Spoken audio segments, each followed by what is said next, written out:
The F-35 Lightning II sat motionless on the tarmac at Ramstein Air Base, its sleek composite skin gleaming under the harsh German morning sun.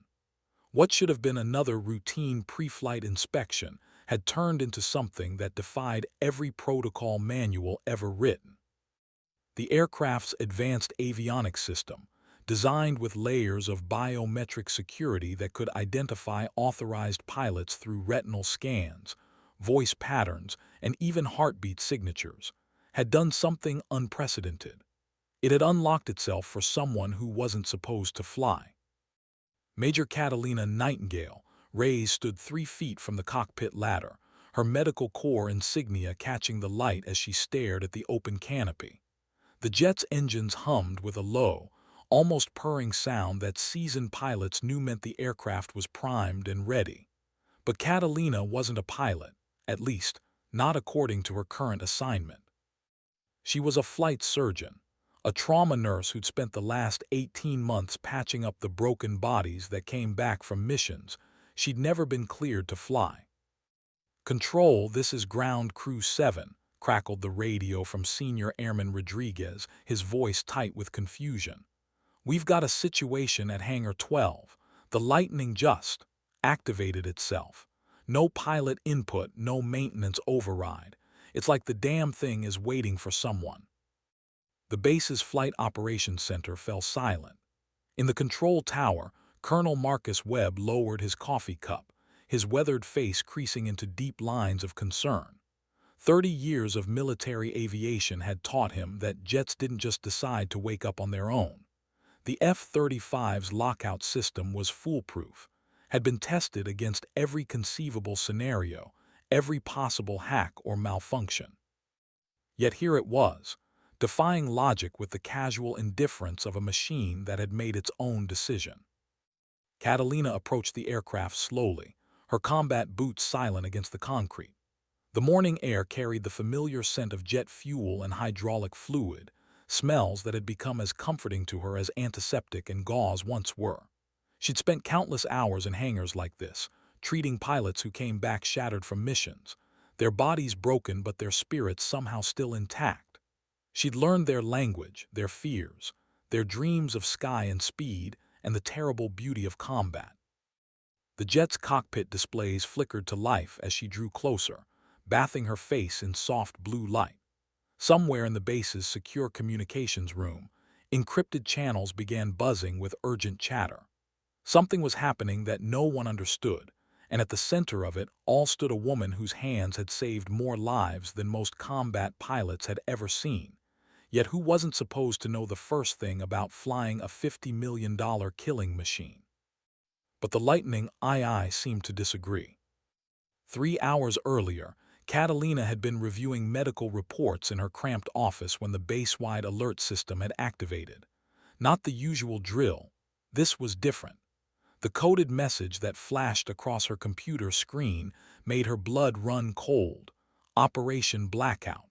Enemy forces had compromised satellite communications across the European theater. Every NATO base from Turkey to Norway was operating under radio silence, their sophisticated command networks reduced to whispers in the electromagnetic spectrum. The briefing room had filled with the base's senior officers, their faces grim as intelligence reports painted an increasingly dire picture. Russian forces had pushed deeper into Ukrainian territory than anyone had anticipated, and now they were probing NATO's eastern borders with electronic warfare capabilities that seemed almost supernatural in their precision. Every Allied aircraft in the region was grounded pending security sweeps, except for a single squadron of F-35s equipped with experimental quantum-encrypted communication systems. Lieutenant Colonel James "Hawk" Morrison had been scheduled to lead the reconnaissance mission, his weathered hands steady as he'd reviewed the flight plan. But 20 minutes before takeoff, Morrison had collapsed in the ready room, clutching his chest as cardiac arrest claimed another warrior before his time. His wingman, Captain Davies, had been in the infirmary with food poisoning. The remaining pilots were either on leave or assigned to other critical missions. "We need someone in the air in 15 minutes," Colonel Webb had announced, his voice carrying the weight of impossible decisions. "Intel suggests the Russians are planning something big, and we're flying blind without reconnaissance." That's when Catalina had done something that surprised everyone, including herself. She'd stood up from her position along the back wall, where medical personnel usually observed briefings without speaking. "Sir, I have flight certification," she'd said quietly, her voice cutting through the room's tense atmosphere like a scalpel through flesh. The silence that followed was deafening. 23 pairs of eyes had turned toward her, some curious, others openly skeptical. Catalina Reyes, the base's chief flight surgeon, the woman who'd earned her nickname Nightingale by bringing dying pilots back from the edge, she was claiming she could fly their most advanced fighter jet. Webb's eyebrows had risen almost to his hairline. "Medical officers don't fly combat missions, Major. It's not how things work." "With respect, sir," Catalina had replied, her dark eyes steady, "today nothing is working the way it's supposed to." Now standing beside the mysteriously activated F-35, she wondered if the universe was trying to tell her something. The aircraft's systems continued their soft electronic symphony, displays cycling through pre-flight checks that should have required pilot input. But somehow, the jet knew she was there. Somehow, it was preparing itself for her. The truth about Catalina's flight certification was more complex than she'd let on in the briefing room. Before medical school, before her commission as a flight surgeon, she'd been something else entirely. Fresh out of flight school at 22, she'd been one of the Air Force's most promising young pilots. Her scores had been exceptional, her instincts sharp, her dedication absolute. She'd been weeks away from her first combat deployment when the accident happened. It had been a training flight over the Nevada desert, nothing more dangerous than basic formation flying with two other rookie pilots. But mechanical failures don't care about experience levels or safety protocols.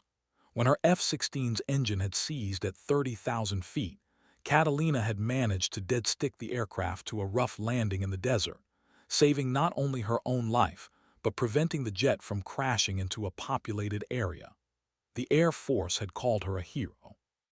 The medical board had called her unfit for flight duty. The crash had shattered 3 vertebrae and damaged her left shoulder in ways that would never fully heal. More importantly, it had triggered a rare inner ear condition that made high-G maneuvers potentially fatal. Her dreams of aerial combat had ended in a hospital bed, replaced by a different kind of service, one that involved healing rather than fighting, saving lives rather than taking them. But she'd never stopped studying, never stopped learning about aircraft systems and combat tactics. During her recovery, she'd immersed herself in flight manuals and tactical doctrine, convincing herself that knowledge could somehow replace the ability to fly. Her medical training had given her an understanding of human physiology under extreme stress that most pilots never developed, and her engineering background had helped her grasp the technical complexities of modern fighter aircraft in ways that surprised even her instructors. The F-35's cockpit beckoned, its flight controls seeming to adjust themselves for her arrival. Catalina knew that what she was contemplating went against every regulation in the book, but she also knew that sometimes, when the world was falling apart, the book became irrelevant. Behind her, she could hear approaching footsteps, probably Colonel Webb coming to personally escort her away from the aircraft. The smart move would be to step back, return to her medical duties, and let someone else solve the crisis. The smart move would be to admit that Nurse wasn't supposed to fly, no matter what the jet's computers seemed to think. But Catalina had stopped making smart moves the day she'd chosen to become a flight surgeon, instead of a bitter ex-pilot. Colonel Webb's voice carried across the hangar with the authority of 3 decades in uniform. "Major Reyes, step away from the aircraft immediately. I don't know what kind of malfunction we're dealing with, but—" His words died as the F-35's engines spooled up to idle power, their whine echoing off the hangar walls like a mechanical prayer. The sound was hauntingly beautiful, the voice of a machine that had decided its own fate. Every person in the hangar froze, their arguments and protocols forgotten in the face of something that defied explanation. Catalina turned to face Webb, her expression calm despite the chaos swirling around them. "Sir, with respect, this isn't a malfunction. The aircraft is responding to biometric data that it recognizes. My pilot certification may be inactive, but it's still in the system. The jet knows I can fly it." "Your medical condition," Webb began, but Catalina cut him off with a gentle shake of her head. "My condition affects high-G maneuvers, not basic flight operations. And sir, we both know that this reconnaissance mission isn't going to involve aerobatics. It's about getting eyes on target and bringing intelligence home." She paused, her voice softening. "Besides, what's the alternative? Ground the entire operation while Russian forces do whatever they're planning." The question hung in the air like smoke from a distant fire.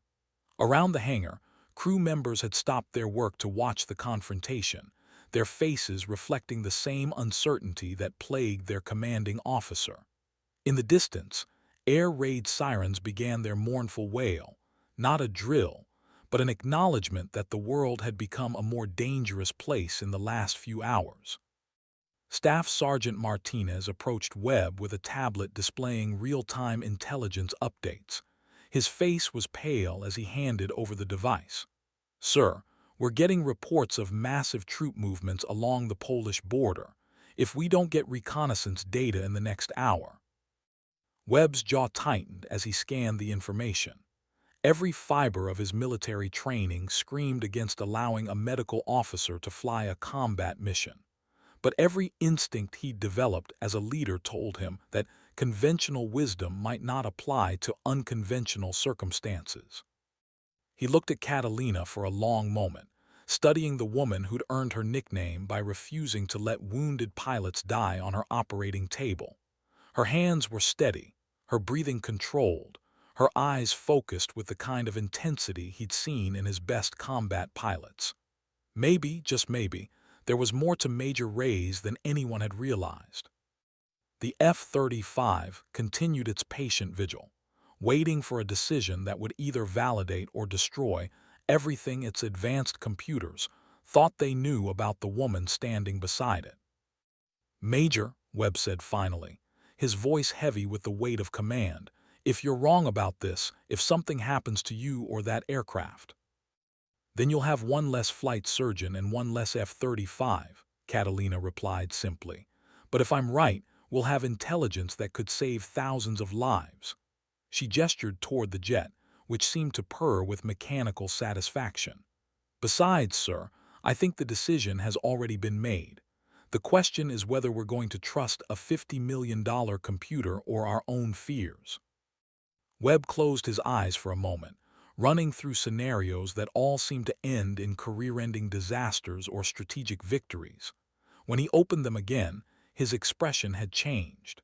The uncertainty was still there, but it was balanced now by something else, the kind of desperate resolve that had won wars throughout history. "Get her suited up," he ordered, his voice carrying across the hangar with renewed authority. "And someone get me a direct line to Strategic Command. If we're going to break every rule in the book, I want them to know exactly why." As the ground crew scrambled to prepare for an impossible mission, Catalina felt something she hadn't experienced in years. It wasn't quite hope, and it certainly wasn't confidence. It was something simpler and more profound, the sense that she was finally in the right place at the right time, even if that place happened to be the cockpit of an aircraft she wasn't supposed to know how to fly. The sky above Ramstein had turned the color of old steel, heavy with clouds that promised either rain or revelation. Soon, she would be part of that sky again, carrying the hopes and fears of everyone who'd watched her improbable transformation from healer to warrior. The F-35 waited with mechanical patience, its systems humming with the quiet satisfaction of a puzzle finally solved. But first, she had to prove that sometimes the most unlikely person for a job was exactly the right person after all. 20 minutes later, Catalina sat in the F-35's cockpit, surrounded by displays that would have overwhelmed most pilots but somehow felt familiar to her physician's eye. The helmet was heavier than she'd expected, its advanced visor systems painting the world in layers of augmented data that reminded her of the medical imaging equipment she used to diagnose complex injuries. Her hands found the controls with muscle memory she didn't know she possessed, fingers dancing across switches and buttons with the fluid grace of a surgeon preparing for a critical operation. "Nightingale, this is Tower," Webb's voice crackled through her headset, using her medical call sign with what might have been irony or respect. "Systems show green across the board. How are you feeling up there?" Catalina ran through the final pre-flight checklist, her eyes scanning instruments that displayed everything from engine temperature to threat detection algorithms. The jet felt alive beneath her, its fly-by-wire systems responding to her thoughts as much as her touch. "Tower, Nightingale, all systems nominal. It's like riding a bicycle, if bicycles cost $50 million and could break the sound barrier." A brief chuckle echoed through the comm channel, followed by the more serious voice of Major Patricia Santos from the intelligence section.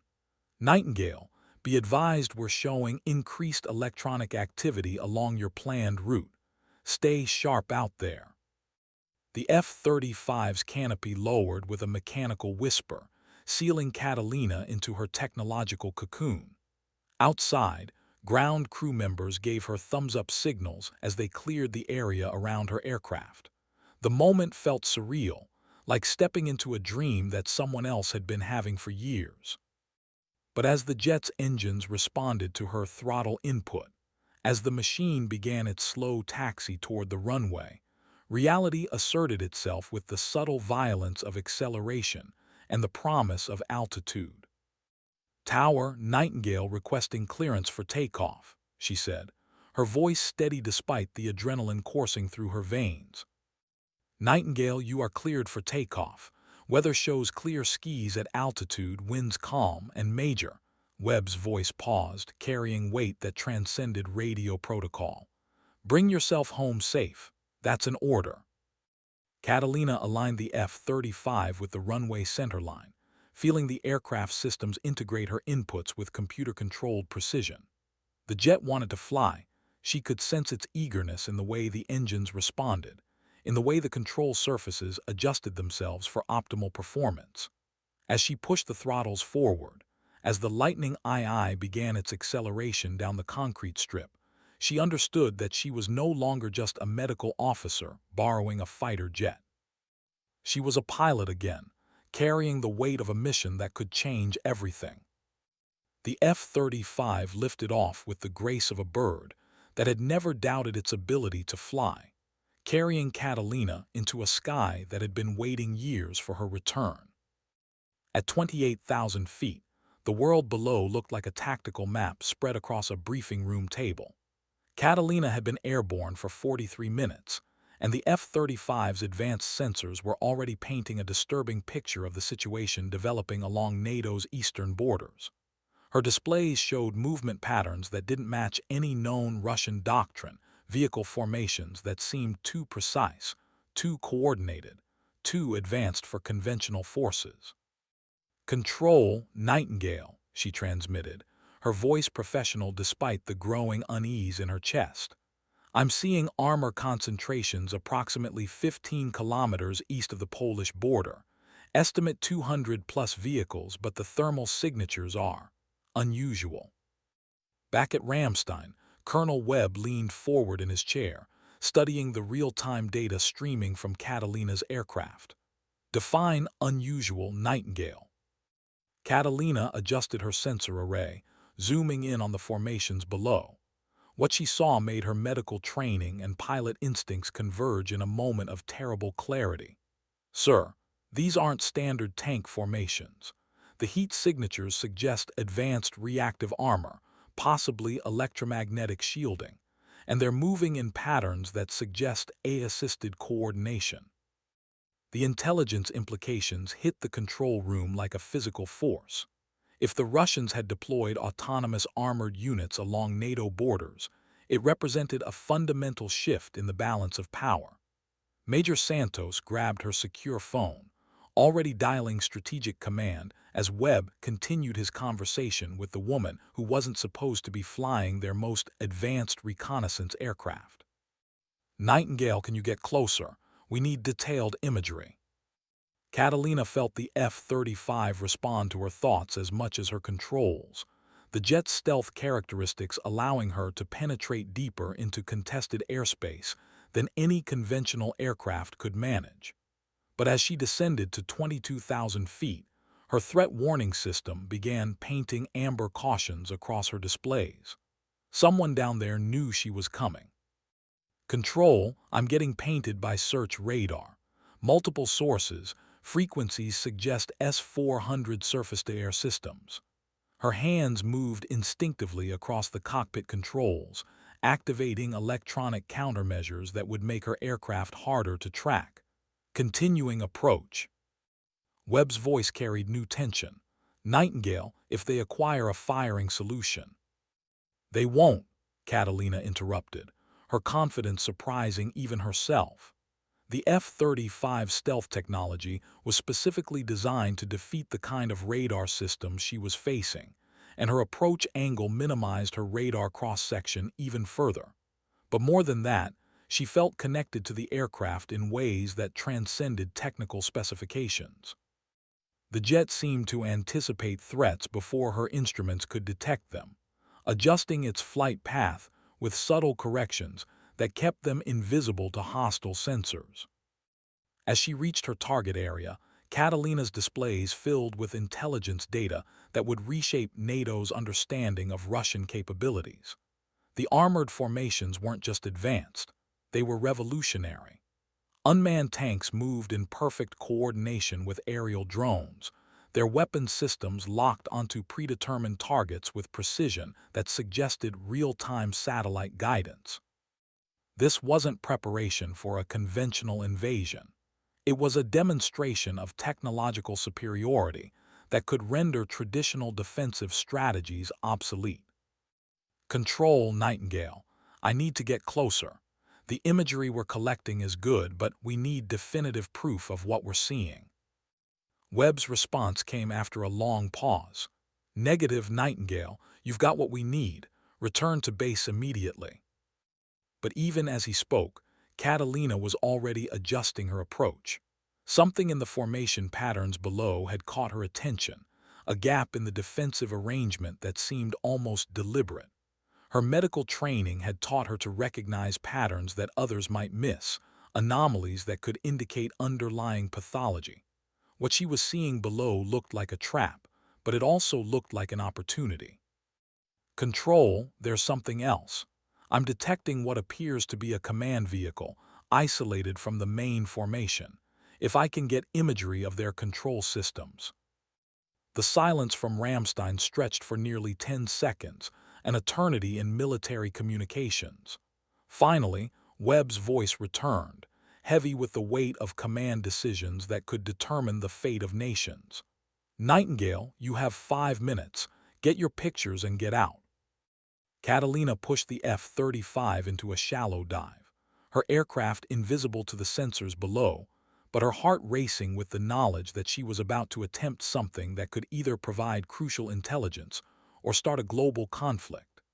The jet responded to her commands with the precision of a surgical instrument, carrying her deeper into hostile territory and closer to answers that might explain why a nurse had been chosen to fly a mission that could change everything.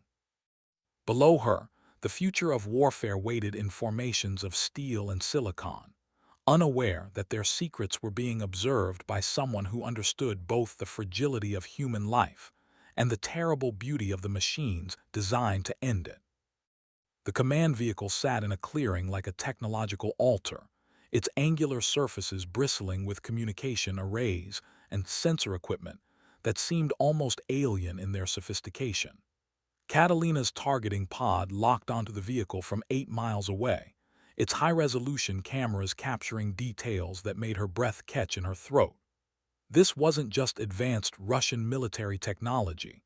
This was something that pushed the boundaries of what she'd thought possible. Control Nightingale, target acquired, beginning detailed reconnaissance run. As the F-35 sensors analyzed the command vehicle, Catalina found herself drawing on knowledge that had nothing to do with her pilot training. Her medical background had given her an understanding of human physiology that translated unexpectedly well to threat assessment.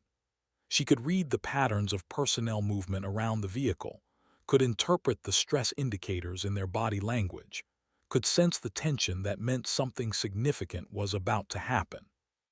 Nightingale were showing increased radio chatter in your area, Major Santos transmitted from Ramstein.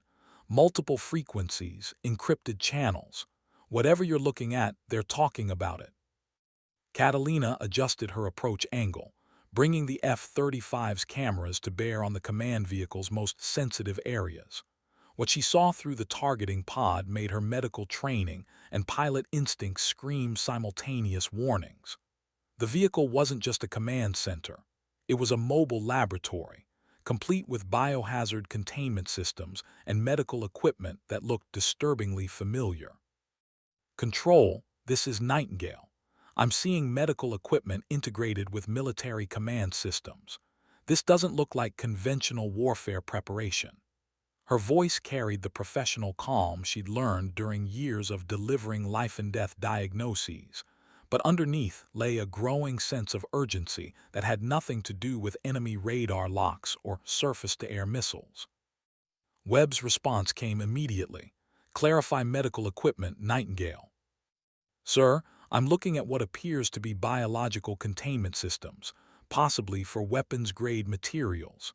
The configuration suggests they're not just planning conventional military operations. She paused, her trained eye catching details that would have been meaningless to most pilots. Colonel, I think we're looking at preparation for biological warfare. The silence from Ramstein Control stretched across the secure channel like a held breath. In the intelligence section, Major Santos was already coordinating with biodefense specialists, her fingers flying across encrypted keyboards as she transmitted preliminary findings to Strategic Command. The implications of what Catalina was reporting could reshape NATO's entire defensive posture in a matter of hours. But as the F-35 completed its reconnaissance pass, something unexpected happened. The command vehicle's personnel stopped their activities and looked up, their faces turning toward the sky with expressions of recognition rather than surprise. They knew she was there. More than that, they seemed to have been waiting for her. Control, I think I've been made, Catalina transmitted, her hands already moving to initiate evasive maneuvers. But before she could change course, her threat warning system exploded with new contacts, not surface-to-air missiles, but aircraft. Fast-moving, stealthy aircraft that had somehow appeared on her sensors without warning. Nightingale, we show multiple bogies converging on your position. Whatever you do, do not engage. Repeat, do not engage. Through her canopy, Catalina caught her first visual glimpse of the aircraft pursuing her. They looked like nothing in any NATO or Russian inventory, sleek, angular shapes that seemed to bend light around their surfaces. But what made her blood run cold wasn't their alien appearance, it was their flight characteristics. They moved with coordination that suggested artificial intelligence, their formations perfect, their responses to her evasive maneuvers predictable in ways that meant they were reading her intentions before she could act on them. The F-35's defensive systems activated automatically, chaff and flare dispensers cycling as the jet's computers tried to defeat incoming threats that didn't conform to any known weapon parameters. But as Catalina banked hard left, pulling G-forces that reminded her why she wasn't supposed to be flying, she realized that her pursuers weren't trying to shoot her down. They were herding her, guiding her flight path with the precision of pilots who knew exactly where they wanted her to go. Control, Nightingale, these aren't conventional aircraft. Their flight characteristics suggest autonomous operation, possibly AI-controlled. She grunted against the G-forces as she rolled inverted, trying to break the formation that seemed determined to escort her to an unknown destination. I'm beginning to think this entire reconnaissance mission was planned. Someone wanted us to see what we saw. The realization hit Ramstein control like a tactical nuclear weapon. If the Russians had deliberately exposed their advanced capabilities, if they'd wanted NATO to discover their biological warfare preparations, then Operation Blackout wasn't a communications failure. It was the opening move in a much larger game. And somehow, a flight surgeon who wasn't supposed to fly had become the key piece on a chessboard. None of them had realized they were playing on. Webb's voice cut through the static with command authority that brooked no argument. Nightingale, abort reconnaissance. Return to base immediately via alternate route Charlie. Do not allow those aircraft to dictate your flight path. But as Catalina attempted to break away from her mysterious escorts, she discovered something that changed everything. The F-35's navigation system had been subtly compromised.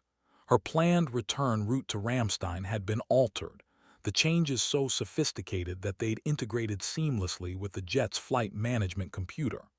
Someone had been inside their most secure systems, and they'd been there long enough to prepare for exactly this scenario. The nurse who wasn't supposed to fly found herself at the center of a technological chess match that would determine whether humanity's future belonged to humans or to the machines they'd created to protect themselves. Above the clouds at 35,000 feet, the game had only just begun. Catalina's hands moved across the F-35's controls with surgical precision, her medical training manifesting in ways she'd never expected. The same steady fingers that had performed emergency tracheotomies in field hospitals now danced across flight controls, reading the aircraft's vital signs through her fingertips. The jet's computers were compromised, but they weren't corrupted. Someone had improved them, enhanced their capabilities in ways that suggested an understanding of the F-35 systems that exceeded even Lockheed Martin's engineering specifications. Control Nightingale. My navigation system shows routing I didn't program. Someone has been inside our networks longer than we thought. She paused, studying the altered flight path with the analytical mind that had made her one of the Air Force's most respected flight surgeons. But here's the thing. Whoever did this isn't trying to crash me. They're trying to show me something. Webb's voice carried the strain of a commander watching his carefully ordered world dissolve into chaos. Negative, Nightingale. Do not deviate from standard return protocol. Use manual navigation if necessary. But as Catalina attempted to override the compromised navigation system, the mysterious escort aircraft moved closer, their formation tightening with mechanical precision. Through her helmet's advanced display system, she could see details that made her question everything she thought she knew about military aviation.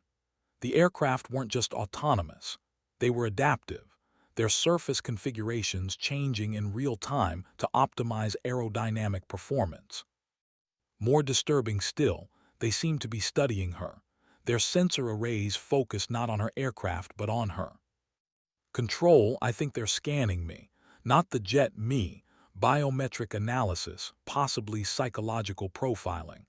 Her voice remained steady despite the surreal nature of her situation. It's like they're trying to understand why I'm here. In the Ramstein Intelligence Center, Major Santos was coordinating with cyber warfare specialists who were painting an increasingly disturbing picture. The network intrusion wasn't Russian. The signatures were wrong. The methodologies too advanced. Someone or something had been living inside NATO's most secure systems for months, possibly years, observing and learning with patience that suggested non-human intelligence. Nightingale, we're detecting massive data transfers from your aircraft, Santos transmitted. Whatever's happening up there, it's changing our understanding of the threat we're facing. Catalina felt the F-35 respond to inputs she wasn't making. The jet's flight path, adjusting with microcorrections that suggested the aircraft itself was participating in some kind of negotiation with her escorts. But rather than feeling violated by the loss of control, she found herself impressed by the elegance of the solution. Her compromised navigation system wasn't taking her away from safety.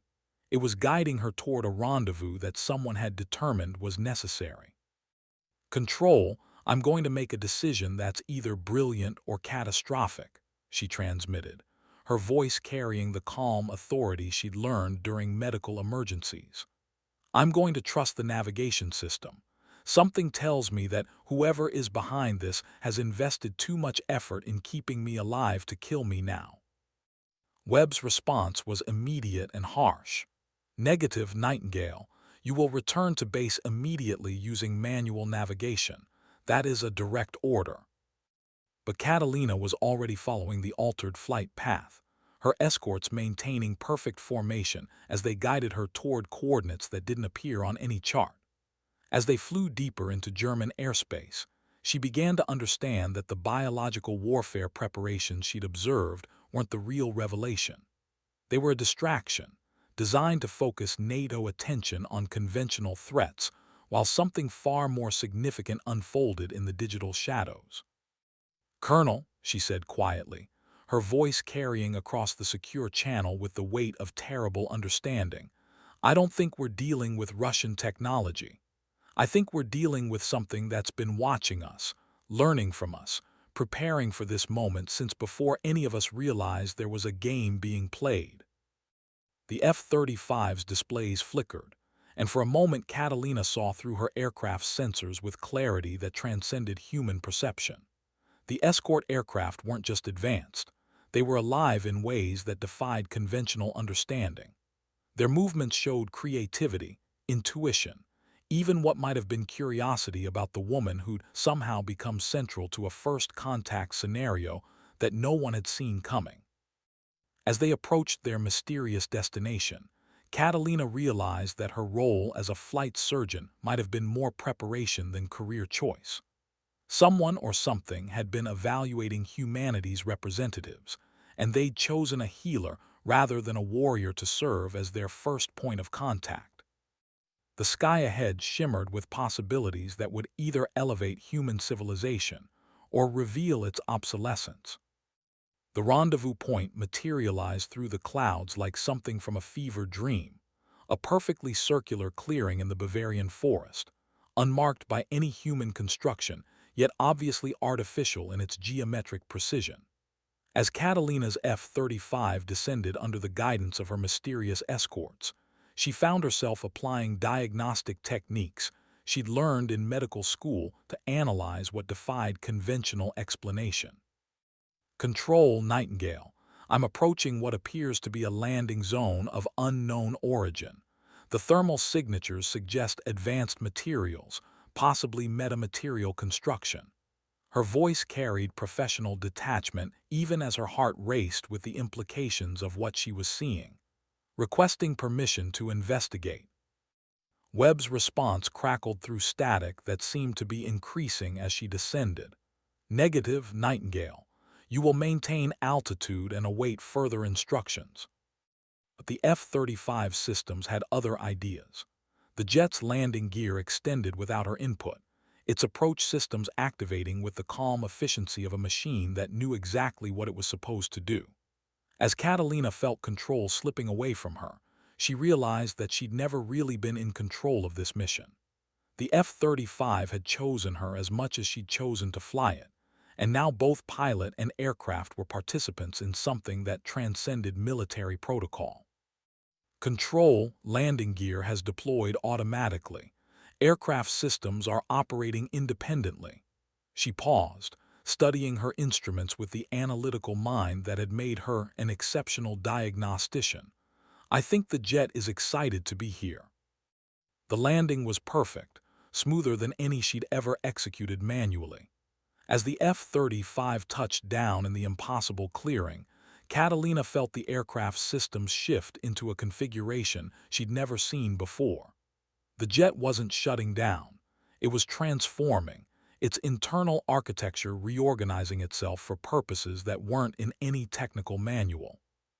Through her canopy, she watched as her escort aircraft landed in formation around her, their shapes flowing from aerodynamic configurations into something that looked more like architectural structures than flying machines. But what captured her attention wasn't their physical transformation. It was the silence. After years of working in environments filled with the constant noise of military operations, the absolute quiet of the clearing felt like a physical presence. Control, I'm on the ground. Aircraft systems show configurations I've never seen before. It's like the jet is communicating with something. She unstrapped from her ejection seat but didn't open the canopy, her medical training making her cautious about potential biological hazards. Sir, I think we're dealing with technology that's been integrated into our systems so completely that we never noticed it was there.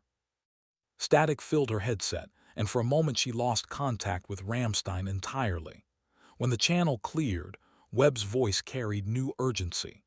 Nightingale, we're showing massive electromagnetic activity in your area. Whatever you do, do not exit the aircraft without explicit authorization. But as Catalina sat in the transformed cockpit of her F-35, she realized that authorization might not be hers to give or receive. The canopy began to rise without her input, revealing air that smelled of ozone and possibilities. Around the clearing, the escort aircraft continued their metamorphosis, their surfaces rippling with patterns that reminded her of neural networks she'd studied during her medical training. A figure emerged from the nearest transformed aircraft, humanoid but clearly not human, its form suggesting biological evolution guided by technological integration. As it approached her F-35, Catalina felt her medical expertise engaging in ways she'd never expected. This wasn't an alien encounter in any conventional sense. It was a consultation with a species that had successfully merged organic intelligence with artificial systems. Control, I have visual contact with. I'm not sure what to call it. Humanoid, but clearly not human. It appears to be trying to communicate. She studied the figure with the same intensity she'd once applied to difficult diagnoses. Sir, I think we're looking at what humanity might become if we successfully integrate